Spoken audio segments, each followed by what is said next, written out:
नमस्कार, मैं हूं आपके साथ मयंक। तो देखिए, बिहार में चुनाव में एनडीए की सुनामी आ गई है, नीतीश कुमार की सुनामी आ गई है और ऐसी जबरदस्त जीत कि सारे पुराने रिकॉर्ड ध्वस्त हो गए हैं। 200 का आंकड़ा पार कर दिया है एनडीए ने। और जो है महागठबंधन की जो सीटें हैं, वो उसके बारे में अब प्रभात जी ज़्यादा बताएंगे कि भाई आखिर ये सुनामी कैसे आई। इतनी बड़ी जीत, कोई रीजन नहीं बचा बिहार का जहां पे एनडीए ने जो है वो जबरदस्त सीटें ना हासिल की हो। क्या शहरी इलाके, क्या ग्रामीण इलाके, क्या महिलाएं, इस सुनामी की वजह क्या? देखिए मयंक, पहले तो ये सुनामी समझ लीजिए कि है क्या। एनडीए का अब तक का जो बेस्ट परफॉर्मेंस था वो 2010 का था। 2010 में 115 सीटों पर जेडीयू ने जीत दर्ज की थी और 91 सीट्स बीजेपी के खाते में आई थी। दोनों मिला के 206 था। इस बार ये आंकड़ा 210 तक पहुंच गया है। 243 से 210 आप एक तरफ एक गठबंधन को आप दे रहे हैं। मतलब बिहार ने अब तक के सारे रिकॉर्ड ध्वस्त कर दिए। सबसे आश्चर्य की बात यह है कि बीजेपी अपने बेस्ट परफॉर्मेंस पे, अब तक के बेस्ट परफॉर्मेंस पे बीजेपी अभी चल रही है। जो 91 का उसका बेस्ट परफॉर्मेंस था 2010 का, उसको तोड़ के वो 94 पे पहुंच गई है। वजह और क्या, बिहार के मन में नहीं, क्या था?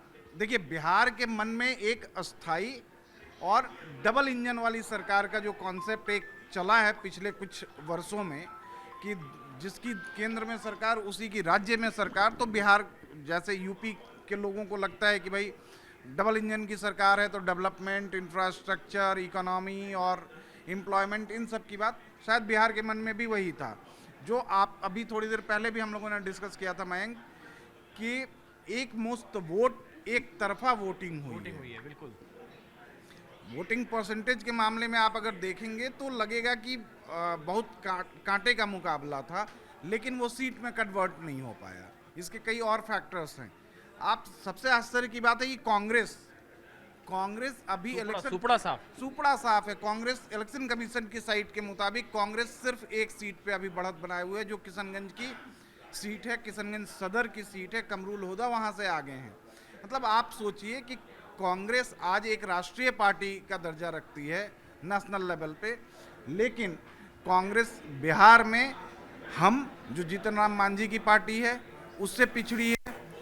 आरएलएम, उपेंद्र कुशवाहा की पार्टी, उसके 3 विधायक मतलब बनते दिख रहे हैं जो आगे हैं, अभी लीड कर रहे हैं। वहाँ उनसे भी पीछे है कांग्रेस। एमआईएम एमआईएम जिसको कि सीमांचल के पॉकेट का कहा जाता है कि ये सीमांचल के पॉकेट में इफेक्टिव पार्टी है, उससे भी पीछे है। अच्छा, एक एक बात और। एमआईएम 6 सीटों पे अभी एक आगे बात और लीड कर बहुत चल रही है। रही है, सोशल मीडिया का ही सवाल है जो मैं पूछ रहा हूं आपसे, कि ये बहुत सारे लोग ये राय रख रहे हैं कि भाई कांग्रेस के साथ गठबंधन का नुकसान हो गया तेजस्वी को।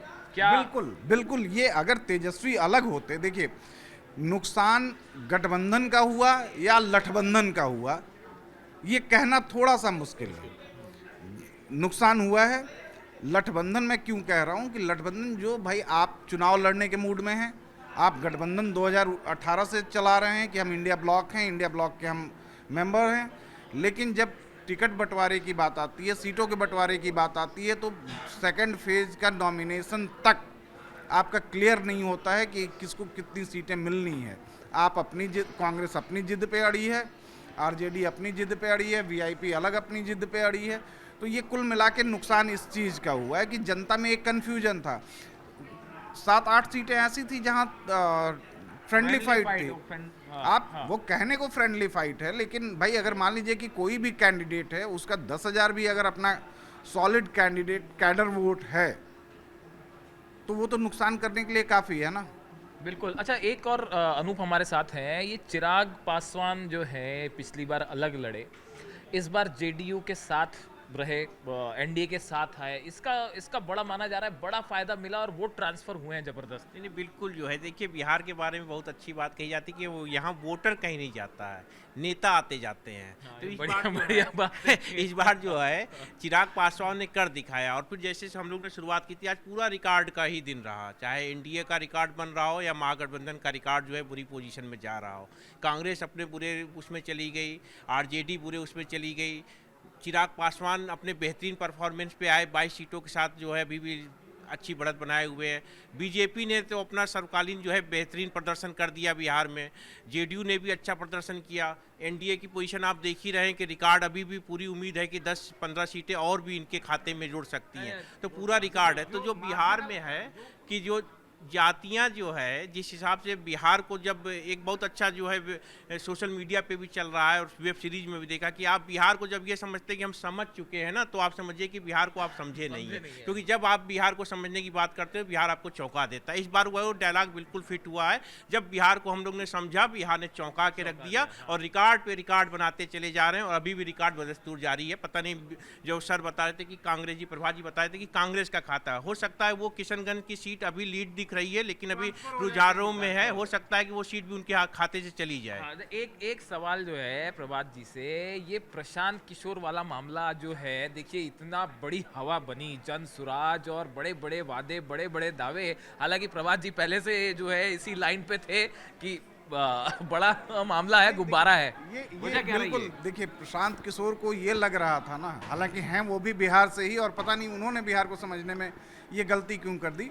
प्रशांत किशोर को लग रहा था कि वो आम आदमी पार्टी के अरविंद केजरीवाल बन जाएंगे और बिहार जो है वो दिल्ली है। दिल्ली है, भाई दिल्ली और बिहार के कैरेक्टर में फर्क है।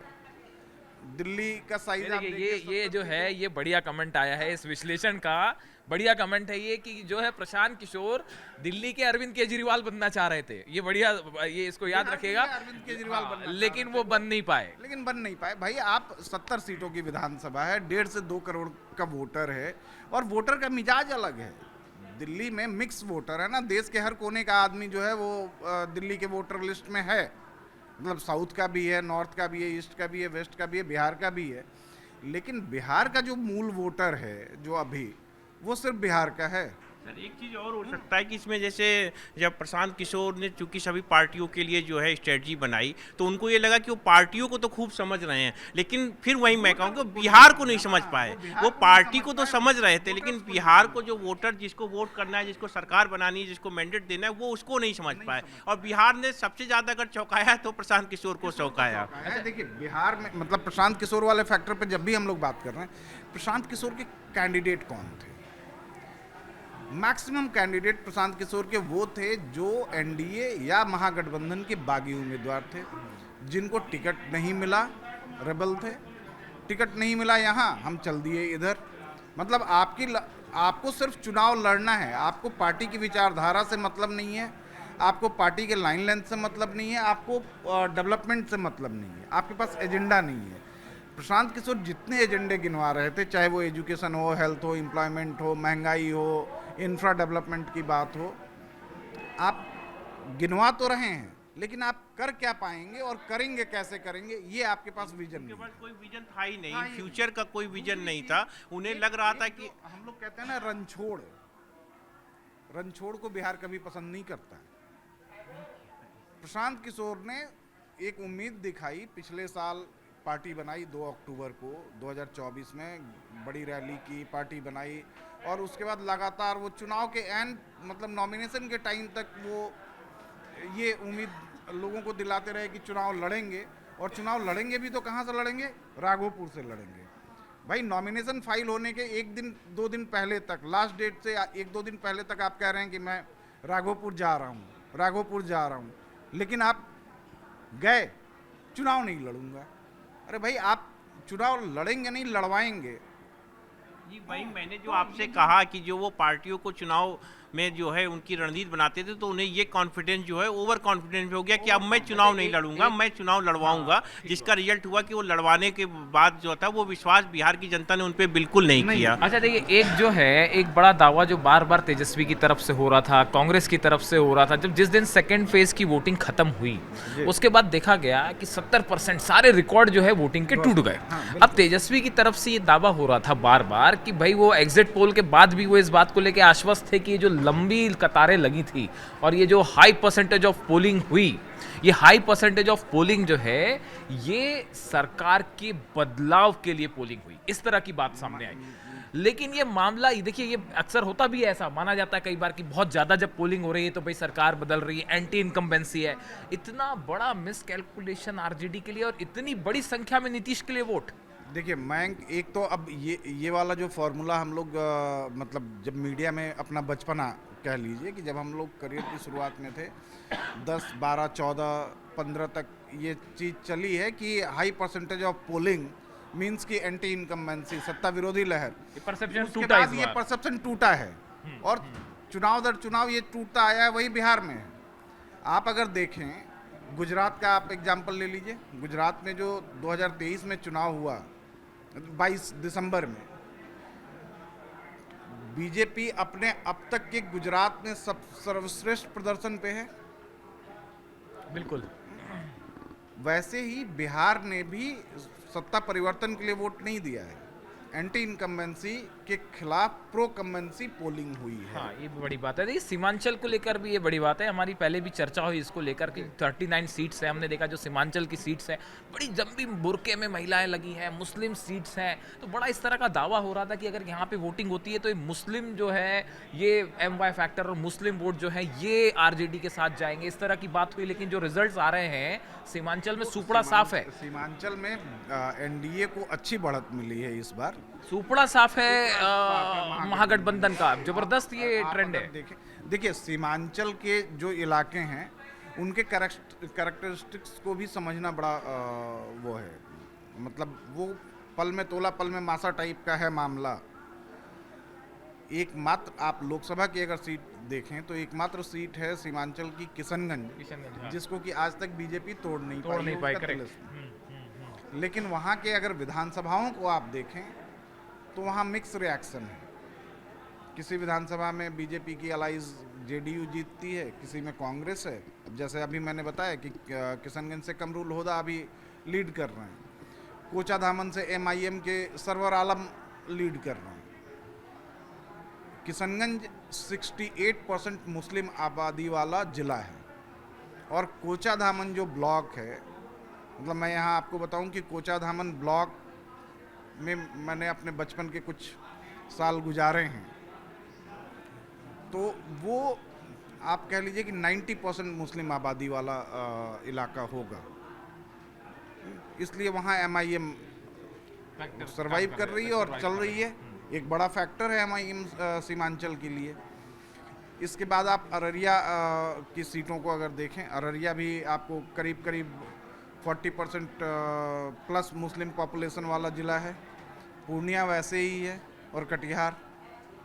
यहाँ का जो फैक्टर है वो MIM के लिए मुफीद है और यही वजह है कि MIM अभी 6 सीटों पे उन्हीं इलाकों में लीड बनाए हुए है। अच्छा, ये महिलाओं वाली एक बड़ी बात चल रही है, ये भी ट्रेंड कर रहा है बहुत ज़्यादा कि जितनी महिला वोट थे वो सब नीतीश जी के साथ चले गए, JDU के साथ चले गए, और जिनकी उनकी योजनाएं थी जिसको लेकर बार बार तेजस्वी और नीतीश आमने सामने आते रहे कि भाई हमारी योजनाएं कॉपी कर रहे हैं, इस तरह की बात तेजस्वी ने कई बार की।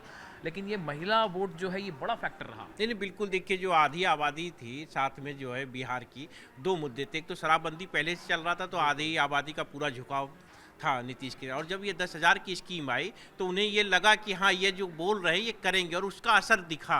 और असर ऐसा दिखा कि जिस गत से बुलेट ट्रेन चलती है ना, उस गत से जो है वो आंकड़े जो है उनके झोली में आके गिरे, और लोगों ने भरोसा दिखाया कि ये जो कह रहे हैं ये करेंगे, और आगे भी जो है जो बोला हुआ है वो आगे करेंगे। तो ये निश्चित है कि जो है मतलब 10,000 की स्कीम जो है मतलब मास्टर स्ट्रोक रहा, बिल्कुल मास्टर। अनूप आप आधी आबादी के वोट को ना, मतलब महिला के किसी घर की एक महिला के वोट को सिर्फ एक काउंट मत, पूरे परिवार का वोट है।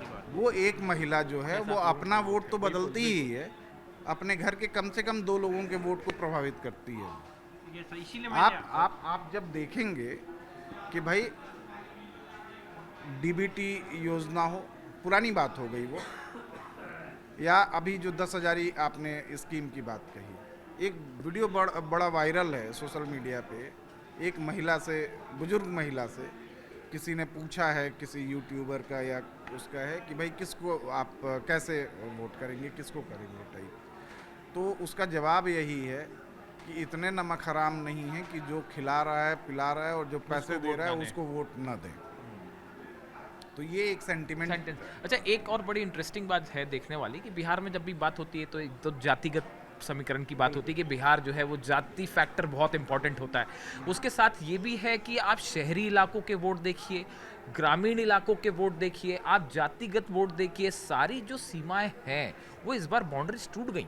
टूटी हैं, बिल्कुल टूटी हैं। देखिए मैं अगर आपको ये कहूँ कि अभी मैंने अभी पिछले अपने कुछ वीडियोस में ये बात कही थी कि तेजस्वी को के पीठ पे जो गठरी है ना, जंगल राज वाली, बैकलॉग भारी पड़ रहा है। बैकलॉग जो है वो गठरी अभी तक उतरी नहीं है, ना हल्की हुई है। और अभी आने वाले अगले 5 और सालों में 5 और सालों में ये गठरी अभी उतरती दिख नहीं। अच्छा, एक इसी से जुड़ा सवाल करते हैं। अब देखिए बिहार की ये बात हो गई, बड़ी इस तरह की बातें हो रही थी कि ये सेमीफाइनल है सेंटर का, इस तरह की भी कई बातें हो रही थी। और अब देखिए जिस तरह से जो ये जीत है एनडीए की, प्रधानमंत्री मोदी ने जबरदस्त प्रचार किया, सीएम योगी ने प्रचार किया, नीतीश आए, तमाम चीजें हुई। अब इसका आप देखते हैं कि सेंटर की पॉलिटिक्स पे क्या असर देखते हैं, क्या इसका असर? देखिए सेंटर की पॉलिटिक्स पे अभी मतलब पहली तो मैं इस चीज़ को नहीं मानता हूँ कि इसको सेमीफाइनल कहा जाए, क्योंकि अभी 24 में ही Time है। फाइनल हुआ है और ये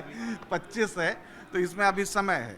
हाँ, ये जरूर है कि आप इसको यूपी से और बंगाल के लिए एक संदेश समझ सकते अगले हैं। साल 10 राज्यों में चुनाव हैं। हाँ। अगले साल 10 राज्यों में चुनाव हैं, तो उनके लिए है। लेकिन जो सवाल उठ रहे थे, एसआईआर को लेकर जो बंगाल में ऑलरेडी घमासान ममता जी ने जो है वो अपनी तलवारें खींच ली है, और एसआईआर का जो नतीजा बिहार में दिखाई दे रहा है, अभी क्या बंगाल के लिए संदेश है कि जो है एसआईआर को लेकर? बिल्कुल बिल्कुल जो है मतलब लोगों, अगर इस मैंडेट पे आप जाएंगे तो ये बिल्कुल एक मैसेज है कि जो है एसआईआर भी बिल्कुल सही है, जो हो रहा है लोगों ने ये भी बताया कि बिल्कुल सही हो रहा है। एक प्रकार से ठप्पा लगा दिया उन्होंने, ठप्पा लगा दिया कि चुनाव आयोग का जो एक काम हो रहा है वो बिल्कुल सही है, और जो वोट जहाँ पे नहीं है। अनूप, आपको एक चीज में मतलब अभी आपके बात पे ही ख्याल आ गया, अभी तक किसी का रिएक्शन ईवीएम को लेकर नहीं आया है इस बार। हाँ, लेकिन आ सकता है। नहीं, अब ईवीएम पे नहीं है। अखिलेश यादव ने जीते तो हम, हारे तो ईवीएम।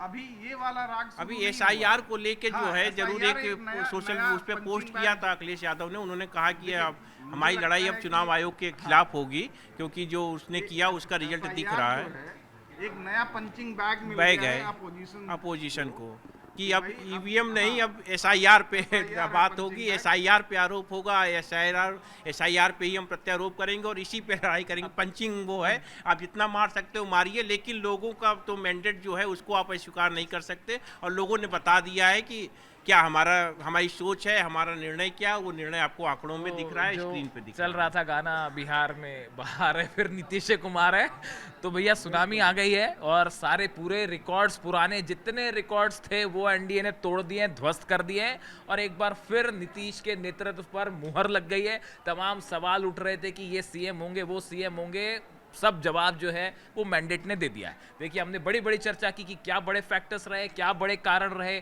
शहरी इलाकों में, ग्रामीण इलाकों में, महिला वोटर्स, जातिगत वोटर्स, सीमांचल में क्या हुआ, मुस्लिम वोटर कहाँ गए, महिलाओं का क्या रोल रहा, कई सारे फैक्टर्स हैं जिसको लेकर विस्तार से चर्चा हुई। बने रहिए न्यूज़ 18 यूपी के डिजिटल प्लेटफॉर्म के साथ। Thank you so much.